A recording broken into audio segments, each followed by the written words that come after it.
For any of this to make any sense at all, what little it does, make sure to read my last post about it. It seems like one of the comments was right. The boy finally looked up at me. His glowing green eyes, they seemed to stare right into my soul. He had a giant grin, almost like something had snapped in his head. His hand reaching for me in a jerking, almost glitching kind of way. And then he lunged right at me faster than I've ever seen anyone else be able to. That set my heart racing and my legs sprung right into action. I just ran and needed to hide somewhere. The only place I could find to hide was a bathroom stall. I locked the door and held the door handle tight. There was a lot of frantic scratching and banging on the door for about 20 minutes straight. It seemed like he would never go away. I waited for a while to make sure that he had definitely gone away before I could let go of the door handle. My hands were shaking so badly, and my forehead was dripping with sweat from a very sudden sprint. So I felt like I needed to wash my face off. I tried turning on the tap, and only a little bit of water came out. Just enough for me to catch it in my cupped hands. I splashed my face with the cold water, and it felt really nice. However, when I looked in the mirror, I saw just for a second a horrific version of myself. Skin hanging off my ripped up face, blood seeping from the deep scratches, and hair seemed to have been ripped out of the places of skin from my scalp. My reflection almost seemed to be caught mid-scream. I jerked and took a hasty half-step back, being so caught off guard. I blinked a few times and my reflection had returned to normal. What the living hell was that? I know it was said out loud before I realized I should probably stay quiet. I looked around in the bathroom. I almost accidentally scared myself again with the reflection from the screen of my phone. There's something weird on top of the toilet. Always looks like ash. It doesn't have any particular smell though. Well, except for the usual smell here. But I think my nose is starting to get used to it. It doesn't seem like it smells as bad as when I woke up. When was that again? 2 p.m.? The clock on my phone said that it was 4 p.m. It really didn't feel that long since the last post. I decided to open the bathroom door and take a peek out in the hall. All clear it seemed. So I snuck back out again. I felt a sudden urge to try the emergency doors. So I snuck out to the one over on the left wing and tried the handle. It wouldn't budge an inch. It was also a bit slimy and somehow seemed rusty. How is that even possible? In pure frustration, I decided to kick the door a few times. That only resulted in a dull response from it. I slowly made my way back to the rear of the plane, again. He was listening for any noise since he might have heard my kicks. Damn, that really was a stupid idea now that I think about it.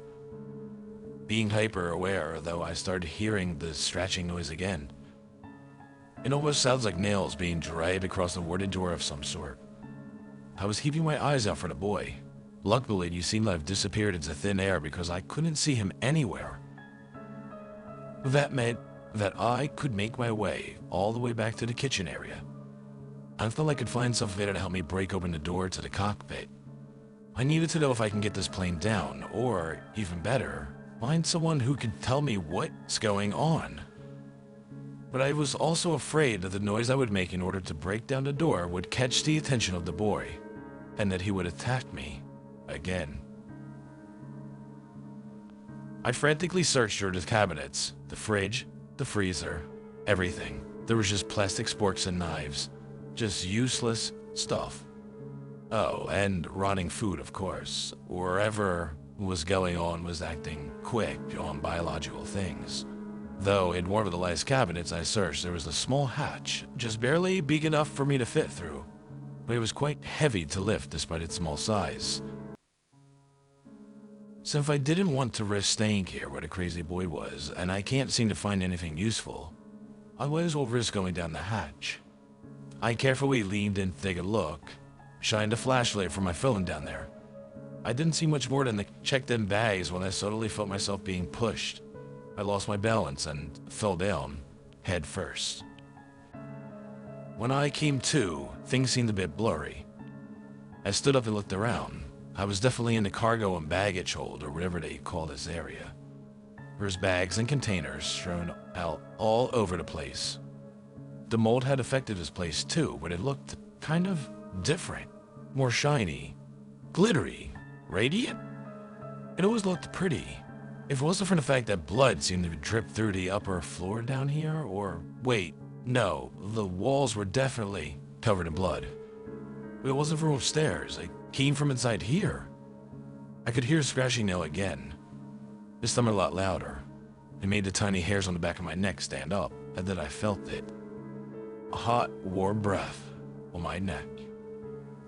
And I heard a low growl, but when I turned around there was nothing there. More than... Is that Kim? Oh my god, that is Kim. I got to get to her some help, or something. Tears rolling down my chins as I walk up to her. Her lips were missing. They took them all off like something had just pulled them until they let go. She is bleeding a lot, as she is looking pale in her face, but her lips are moving. I'm trying to listen to what she's saying, but she's talking slow. Wake up. That's all she said when everything suddenly went dark. I woke up again, laying on the floor of the cargo area. I must have hit my head so hard that I passed out, and the last thing I could remember was the hatch slamming shut and hearing something behind dragged on the floor above. My head and neck hurt really bad. I've tried opening the hatch again, but it requires much more strength to open than I have right now. And what's worse is, I now know where the missing passengers are. They're down here, in a big pile of slowly dying and rotting flesh. It's really cold here as well, and my phone is at 13% now. I don't think I'm going to make it out of here. I'm really scared.